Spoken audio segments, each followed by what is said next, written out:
लाल सागर में commercial ships पर हमला कर रहे हुतियों को बड़ा झटका लगा है। भारत रूस ने मिलकर ऐसा कदम उठाया है जिससे हुती विद्रोहियों की सारी प्लानिंग फ्लॉप हो जाएगी, क्योंकि भारत और रूस ने मिलकर एक नए रास्ते की खोज कर डाली। हालांकि इस कदम से चीन को बड़ा झटका लगा है, क्योंकि भारत ईस्टर्न मैरीटाइम कॉरिडोर पर विचार कर रहा है। ये प्रस्तावित व्यापार मार्ग एक नया रास्ता हो सकता है। ये चेन्नई बंदरगाह को रूस के व्लादिवोस्तोक बंदरगाह से जोड़ता है। बड़ी बात यह है कि ये एमसी बंगाल की खाड़ी, अंडमान सागर, मलक्का स्ट्रेट, दक्षिण चीन सागर, पूर्वी चीन सागर और जापान सागर से होकर गुजरेगा। यानी कि चीन के मुंह से ये रास्ता निकलेगा, वो भी भारत और रूस के कारण।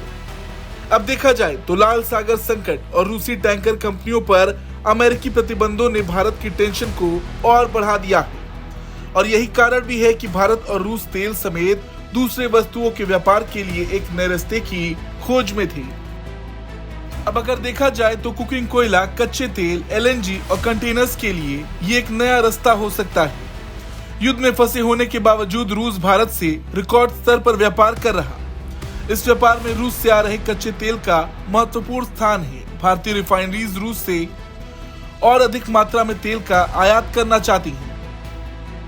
मगर लाल सागर में हुती विद्रोहियों के हमलों के कारण टैंकर की कीमतों में जबरदस्त बढ़ोतरी देखी गई। हुतियों के हमलों की वजह से वैश्विक शिपिंग और आपूर्ति श्रृंखलाएं काफी बाधित हुई हैं। इसका असर पूरी दुनिया पर पड़ रहा है।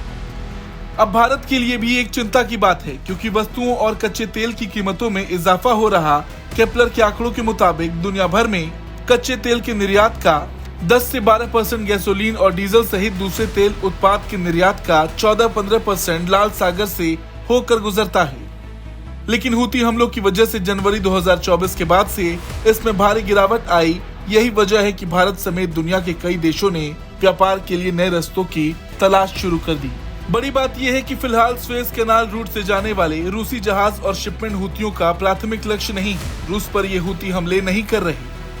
इसके बावजूद सभी प्रमुख कंटेनर्स कंपनियां स्वेज कैनाल और लाल सागर से दूरी बना रही हैं। वो इस रास्ते के बजाय पूरे अफ्रीका महाद्वीप का चक्कर काट कर जा रही, और ऐसे में समय और लागत दोनों में वृद्धि हो रही। और तो और नए लंबे रास्ते की वजह से जहाजों की कमी हो गई है और माल ढुलाई दरों में वृद्धि भी हुई है। और अब जो खबर ये आ रही कि ईस्टर्न मैरीटाइम कॉरिडोर एक विकल्प हो सकता है, ये बहुत बड़ी राहत की बात है भारत के लिए भी, क्योंकि भारत रूस से रिकॉर्ड स्तर पर व्यापार करता है। चीन से होकर गुजरने वाला रास्ता रूस और भारत के लिए प्रमुख व्यापार मार्ग बन सकता है, और चीन के लिए चिंता की बात। ब्यूरो रिपोर्ट, भारत तक।